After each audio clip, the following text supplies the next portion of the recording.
Kita ada di minggu terakhir di bulan Oktober. Tema kita masih sama ya. Hidup sesuai panggilan. Pastikan bahwa saudara mengerti gitu ya, panggilan itu apa, supaya hidupnya bisa disesuaikan. Kalau kita tidak mengerti panggilan, ya kita tidak akan bisa membawa hidup kita untuk sesuai.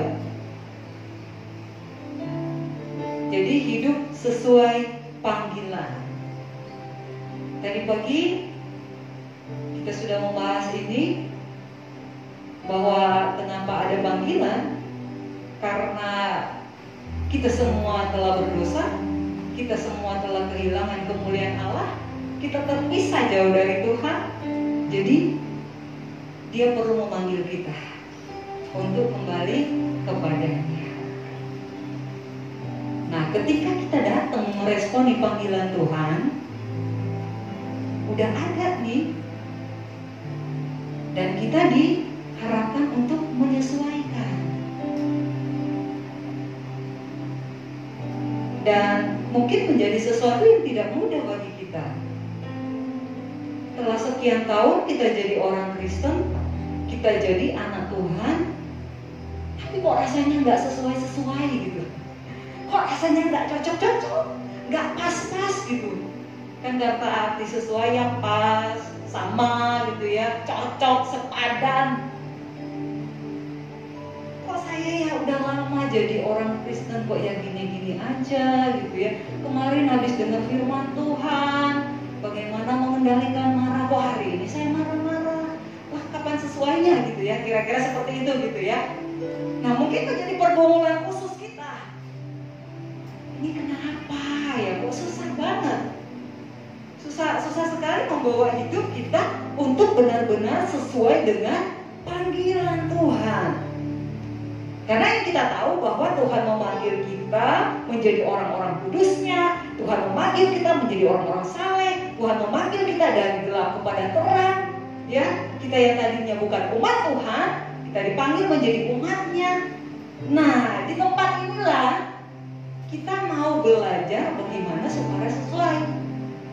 Nah, kita udah tahu, tapi persoalannya sekarang kok nggak sesuai. Itu pertanyaannya ya saudara. Masalah gitu. Ya, kalau kita mungkin memberi waktu untuk mengevaluasi diri selama jadi orang Kristen, selama jadi anak Tuhan, kira-kira berapa persen kehidupan saya telah sesuai dengan panggilan Tuhan. Padahal rajin ke gereja, tapi memang bukan ukurannya. Karena kita tahu bahwa Paulus itu dia orang yang bukan tidak tahu Tuhan. Dia tahu Tuhan. Pengetahuannya tentang Tuhan itu luar biasa dalam. Taurat, adat istiadat Yahudi dia tahu persis. Tetapi kenapa dia perlu mengalami panggilan? Jadi, Bapak Ibu Saudara yang dikasihi Tuhan, pada siang hari ini kita mau belajar tentang bagian ini, ya. Tidak ada yang salah dengan panggilan itu, tidak ada yang salah dengan yang memanggil. Mungkin kitanya ini yang perlu mengoreksi diri. Kenapa sih udah sekian lama kok nggak sesuai gitu? Nah, ini dia. Mengapa kita merasa sulit menyesuaikan hidup kita dengan panggilan Tuhan? Ya, jadi mungkin menjadi pergumulan banyak orang. Karena dia tahu dia dipanggil oleh Tuhan dan dia tahu persis bagaimana bentuk panggilan itu. Kok nggak sesuai sampai sekarang? Di mana sih letak permasalahannya? Kita lihat ayat yang pertama. Ayat yang pertama itu ada di dalam, karena tema ini diambil dari ayat Alkitab 1 Korintus pasalnya yang pertama, ayatnya yang ke-20 sampai ayatnya yang ke-23 ya. Saya akan baca ayat 20. Di manakah orang yang berhikmat?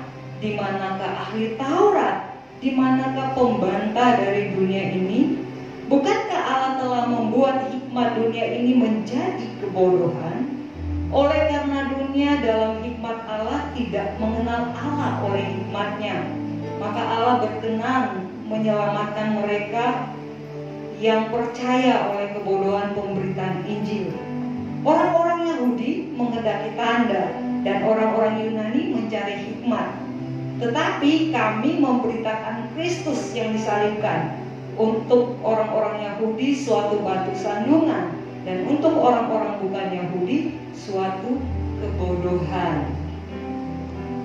Nah, Bapak Ibu Saudara yang dikasih Tuhan, jadi jemaat di Korintus itu mereka sangat mengagungkan yang namanya hikmat manusia. Ya, jadi kita tahu Korintus itu kebanyakan orang Yunani ya. Kalau Yunani itu kan mereka tuh benar-benar pintar falsafatnya gitu ya. Filsuf itu tuh banyak dari Yunani. Dan mereka cenderung melihat segala sesuatu itu dari akal, mengukur segala sesuatu itu dari logika. Jadi kalau sesuatu udah nggak masuk di logikanya, itu udah nggak, itu bukan dia gitu ya. Jadi mereka benar-benar mainnya tuh pakai logika. Jadi ketika mereka melihat dan menemukan sesuatu, itu mesti mengadakan penelitian biar ada pembuktian secara ilmiah. Nah itu tuh orang Yunani ya. Jadi kalau mau bicara iman, itu nggak masuk. Karena bagi mereka segala sesuatu itu mesti sesuai dengan logikanya. Nah, ayat-ayat yang kita baca tadi, itu yang Paulus pengen tekankan.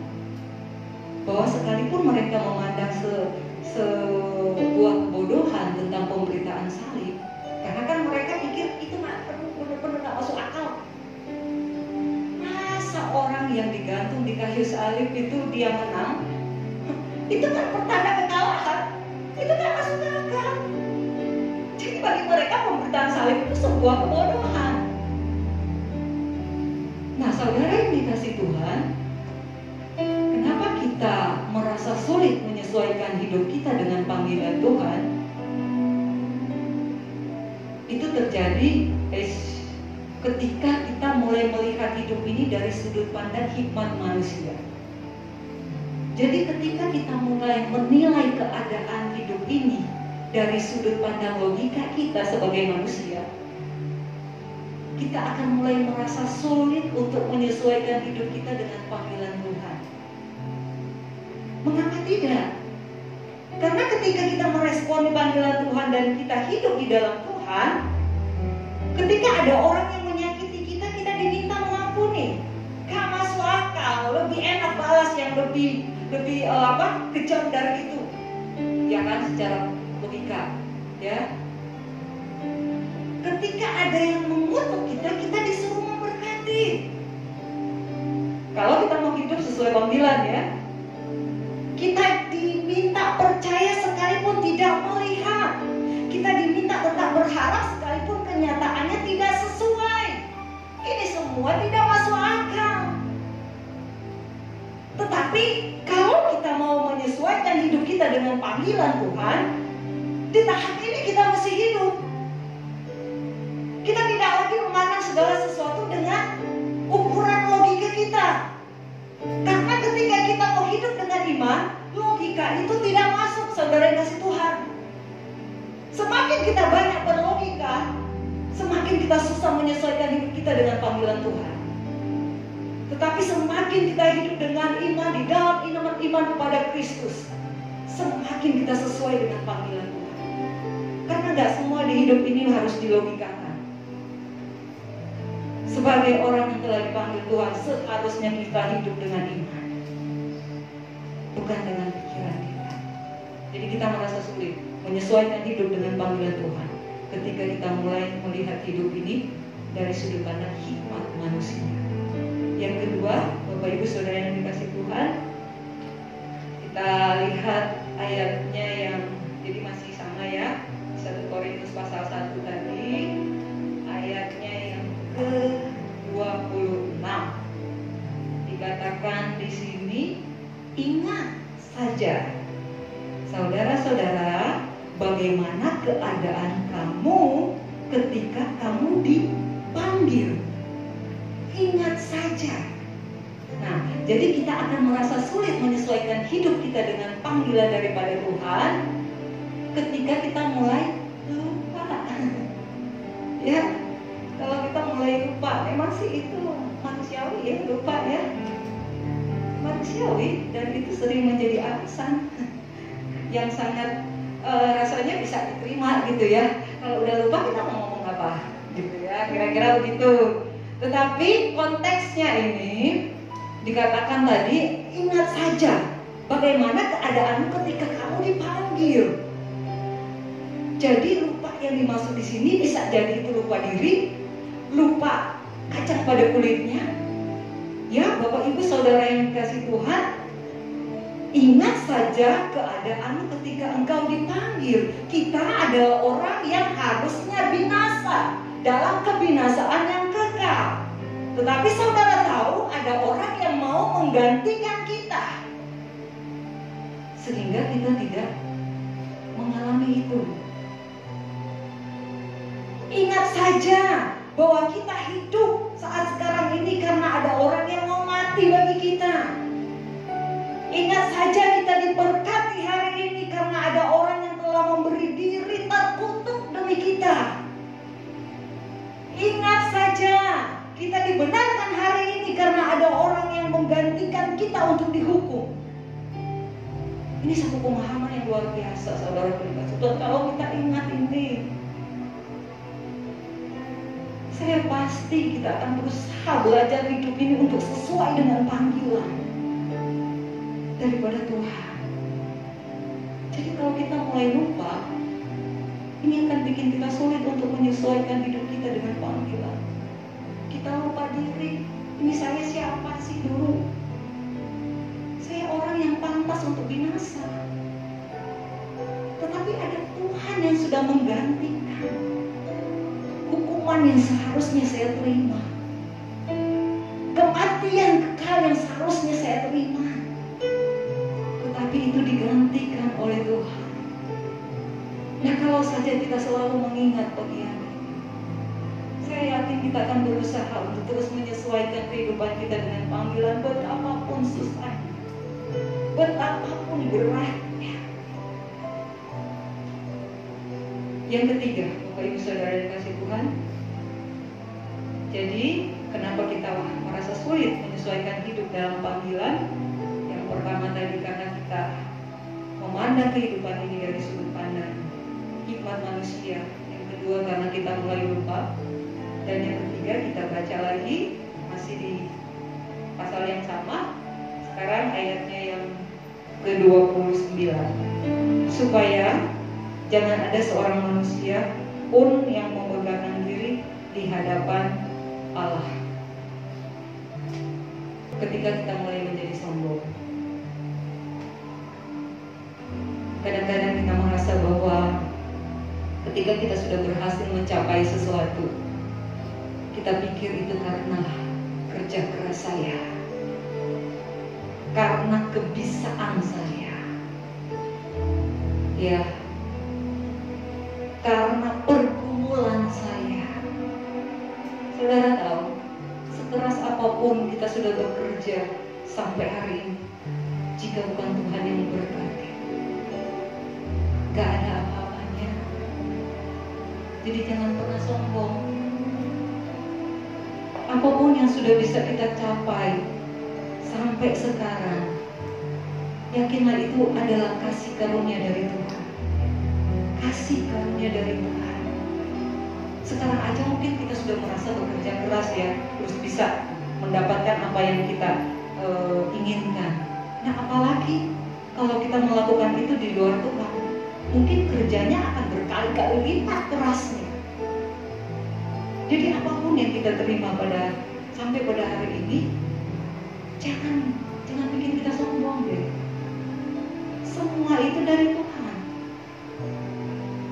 Posisi kita, pekerjaan kita, ekonomi kita, keluarga kita, itu semua dari Tuhan. Apa yang kita mau sombongkan?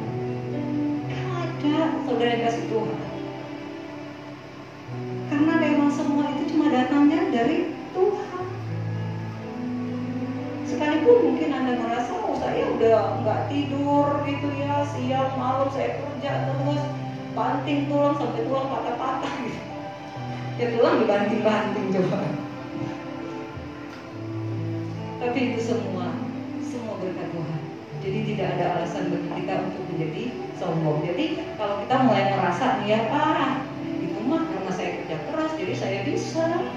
Jadi nggak usah terlalu rajin lah ke gereja mah, nggak usah terlalu rajin lah berdoa.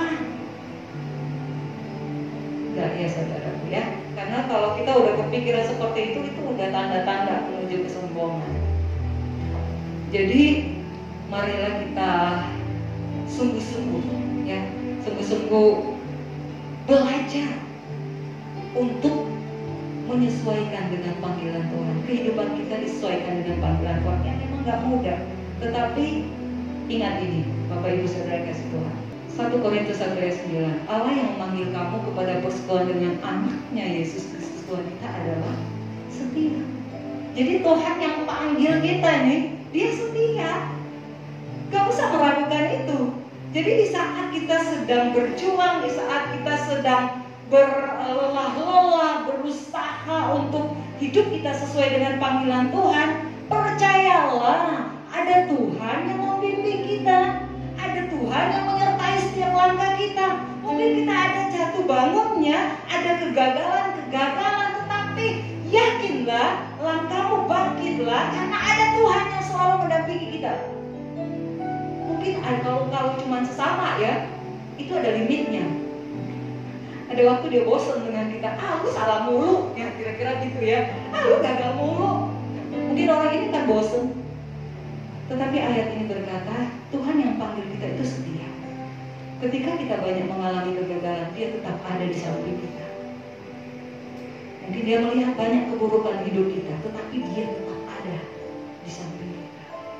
Kalau dalam terjemahan bahasa Indonesia sehari-hari dikatakan, Allah dapat dipercaya sepenuhnya.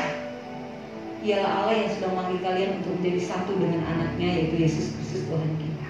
Dapat dipercaya sepenuhnya. Wow, ini luar biasa.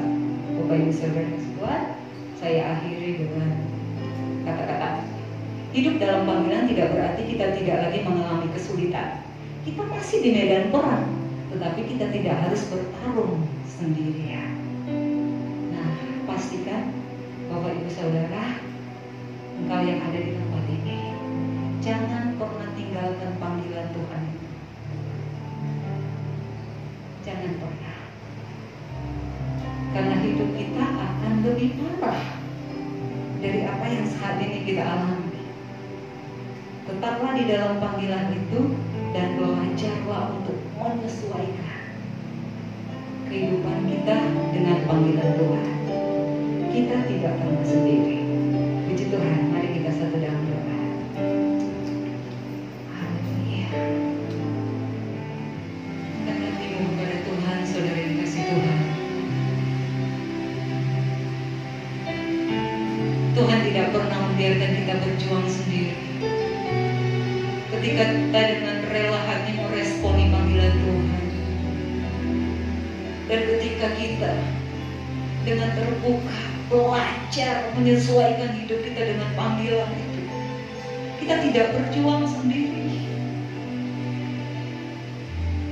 Tuhan ada membackup kita, Tuhan ada mendampingi kita.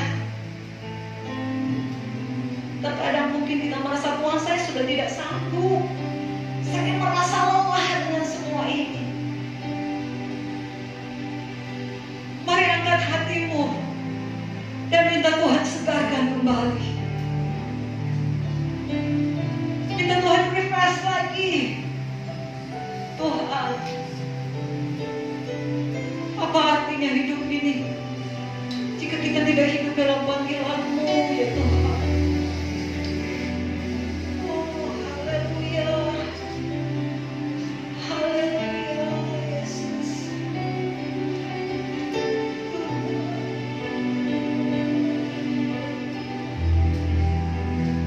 Kami terbuka di hadapan Engkau, ya Tuhan. Jika Engkau mau mengoreksi kami, koreksilah, ya Tuhan. Jika Engkau ingin membenarkan kami, membetulkan kami, memperbaiki kami, lakukan itu, Tuhan. Supaya kehidupan kami semakin sesuai dengan panggilan-Mu atas hidup kami, ya Tuhan. Haleluya.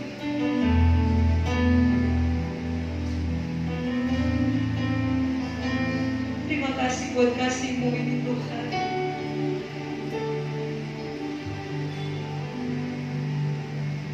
Karena kami sangat berharga di mata Tuhan. Engkau tidak pernah lelah memanggil kami. Engkau tidak pernah lelah menjumpai kami.